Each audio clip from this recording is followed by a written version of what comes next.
जननी का। इनका दाम्पत्य जीवन बड़ा श्रेष्ठ था, आचरण बड़ा सदा हुआ था। जब बच्चे बड़े हो जाए ना तो आचरण बड़ा सदा हुआ होना चाहिए। अगर पति पत्नी में झगड़ा भी करना है तो बच्चों के सामने नहीं।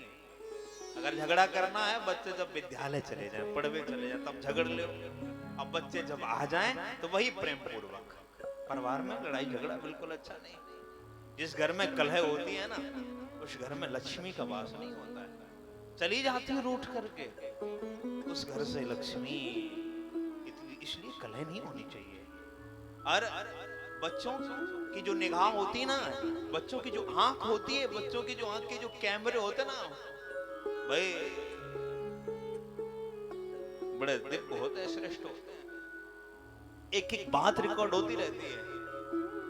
बच्चा पालने में लेटा है, चारपाई में लेटा है, वो सब देख रहा है।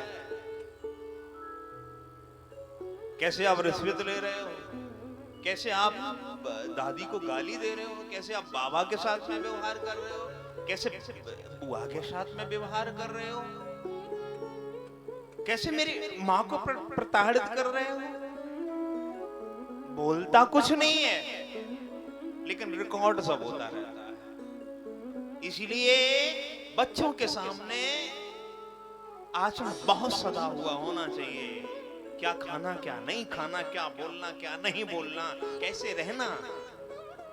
हम लोग संस्कृति के, सभ्यता के उच्च शिखर पर बैठे हैं। यहाँ भाई के साथ में कैसे रहा जाता है, बहन के साथ में कैसे रहा जाता है, माँ के साथ में कैसा व्यवहार किया जाता है, पिता के साथ में, पड़ोसी के साथ में, अतिथि के साथ में। अतिथि देवो भव, मातृदेवो भव, पितृदेवो भव, आचार्य देवो भव, गुरुदेवो भव, धर्मं चर, सत्यं वद। ये सब सनातन धर्म के दिव्य सूत्र हैं। तो सभ्यता के, संस्कृति के उच्च शिखर पर बैठे हैं, तो मनु महाराज से कुछ सीख लो। जब आपका आचरण सदा हुआ होगा तो आपकी संतान अपने आप ही आज्ञाकारी होगी, संस्कारी होगी। जिन वृक्षों की जड़ें गहरी होती हैं, ध्यान दें, जिन पौधों की जड़ें गहरी होती हैं, उनके तने मजबूत होते हैं और उनकी आयु लंबी। जिन पौधों की जड़ें गहरी होती हैं, उनके तने मजबूत, उनकी आयु लंबी। देख लो गमले वाले पौधे, देखो उनकी जड़ें गहरी नहीं होती हैं। जैसे सीजन समाप्त तो गमला खाली।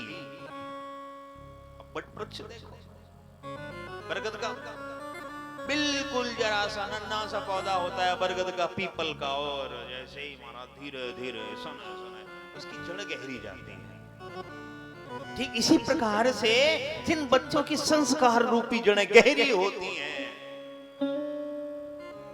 उनकी आयु भी लंबी होती है और उनका जीवन भी अच्छा होता है, सच्चा होता है, पक्का होता है, नेक होते हैं, सच्चे होते हैं, अच्छे होते हैं, ईमानदार होते हैं, नेक की कमाई के द्वारा जीवन यापन करते हैं। जिस पद और प्रतिष्ठा पर बैठते हैं उसका निर्वहन बड़ी ईमानदारी से करते हैं। तो महाराज बच्चों में संस्कार डालिए। अगर बच्चों को संपत्ति की आवश्यकता नहीं है, संस्कार की आवश्यकता है। संस्कार की, संपत्ति की नहीं है। और एक बात बताएं, बच्चों को जब तक वो पढ़ रहे हैं, लिख रहे हैं, तब तक अपने धन से, संपत्ति से उन्हें दूर रखो। उन्हें पता नहीं चलने दोगे कितना धन है, कितनी संपत्ति है। अगर पतो चल गई ना तो वो पढ़ने वाले नहीं, वो लिखने वाले नहीं, पर वो स्वच्छंद हो जाएंगे, निकम्मे हो जाएंगे, आलसी हो जाएंगे। इसलिए संस्कार दो, एटीएम मत दो। संस्कार दे दोगे, अच्छे संस्कार होंगे। कुम्हार क्या करता है, जब कच्चा घड़ा बनाता है तो जैसी रेखा, जैसा चित्र, जैसी आकृति उस पर बना देता है, पकने के बाद में वैसी रेखा, वैसी आकृति, वैसी कलाकृति। तो संस्कार बचपन में जो पकने के बाद में वैसी रेखा। आज भी ऐसे माँ बाप हैं, बुढ़े हो गए, बच्चे भी बुढ़े होने को आए, लेकिन बात काट नहीं सकते। क्यों? क्योंकि संस्कार दिया है। मनु महाराज का एक भी 5 संतानें थी, एक भी संतान गुटका छाप नहीं थी। क्यों? क्योंकि उनका खुद का जीवन सच्चा था, पक्का था। इसलिए तो 3 बेटियां, आइए 2 बेटे, उत्तानपाद और प्रियव्रत। आइए उत्तानपाद का चरित्र और वंश श्रवण करते हैं। जायते उत्तानपादस्य सुनीति सुरचिस्तयो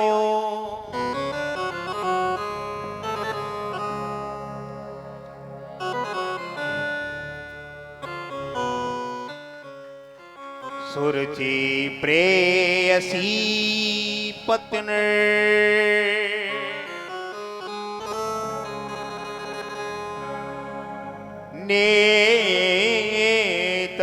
नेतरायत सुतो ध्रुवा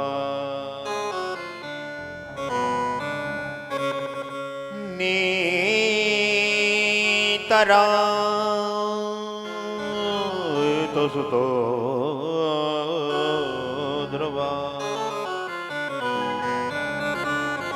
उत्तानपाद क्या है?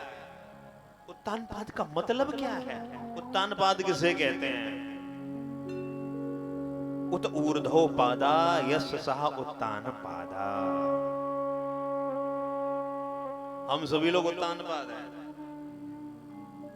मां के गर्भ में हम लोगों के पैर ऊपर होते हैं और सर नीचे होता है। उत्तानपाद कौन? पहला कि जिसका सर नीचे पैर ऊपर, वो उत्तानपाद। अथवा जिसकी बुद्धि अंधेरे की ओर हो, वो उत्तानपाद, यानी कि उल्टी खोपड़ी वाला। जिसकी बुद्धि अंधेरे की ओर हो, जिसकी बुद्धि पापों की ओर हो, जिसकी बुद्धि विकारों की ओर हो, जिसकी बुद्धि वासनाओं की ओर हो, वो है उत्तानपाद।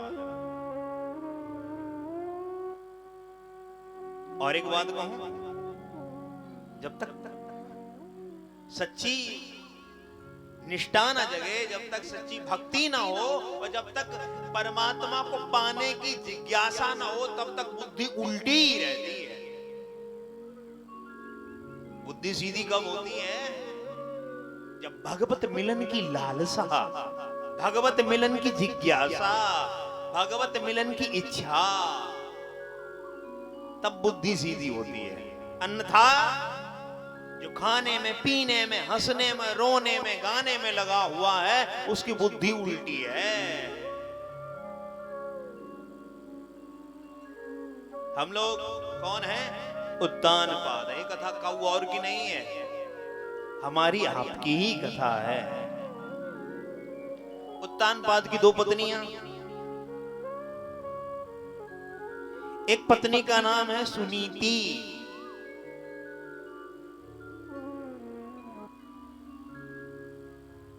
सुनीति, सुनीति का मतलब क्या है? सुंदर नेत्र यस्य सह सुनीति। देखिए, जैसे उनकी 2 पत्नियां, वैसे हम लोगों की भी 2 पत्नियां हैं।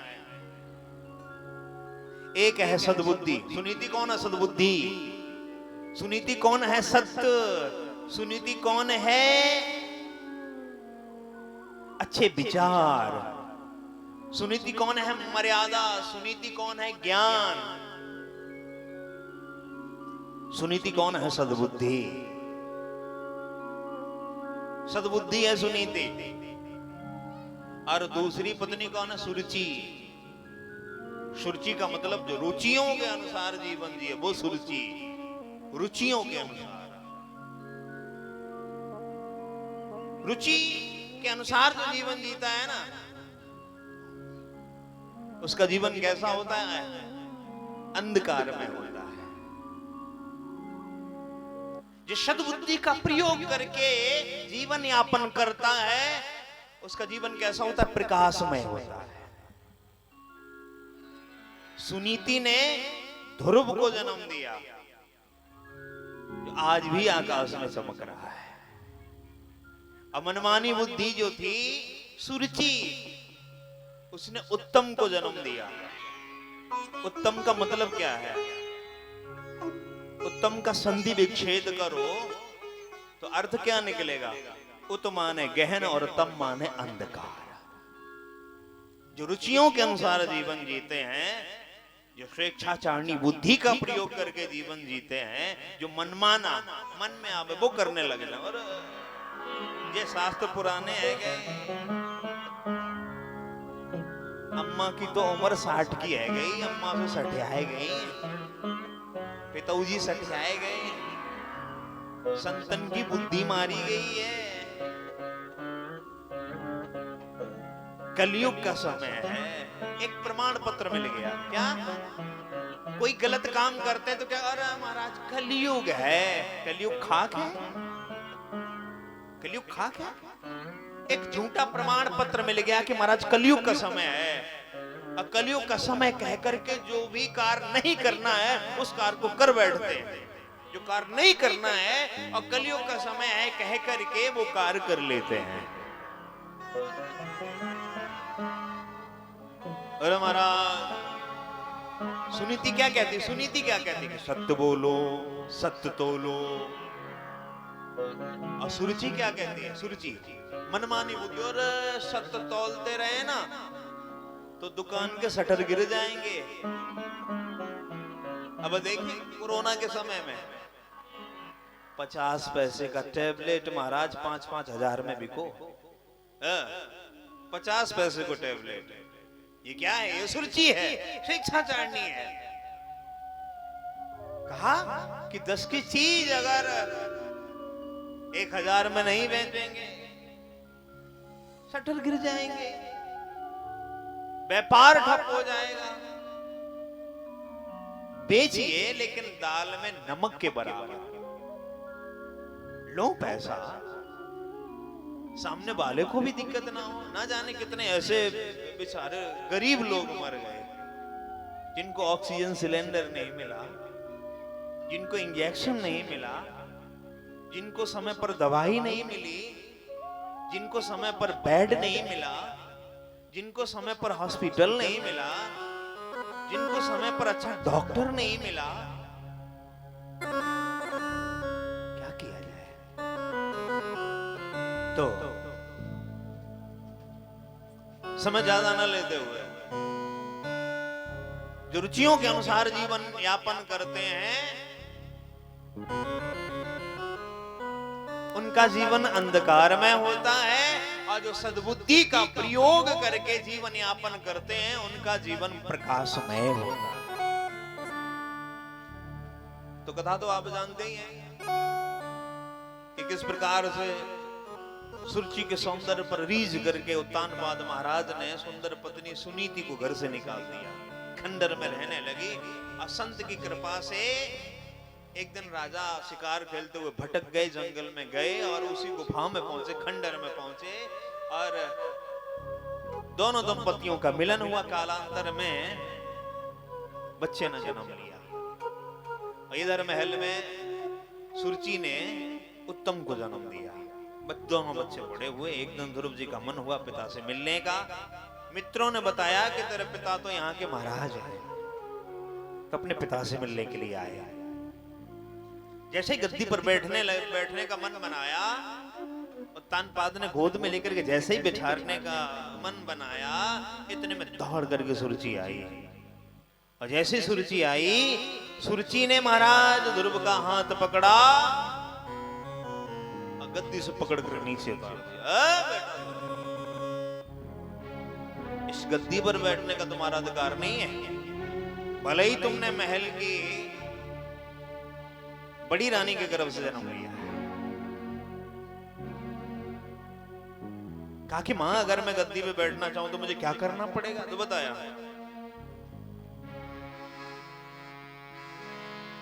तपसाराद पुरुषम तस्सेवान ग्रहे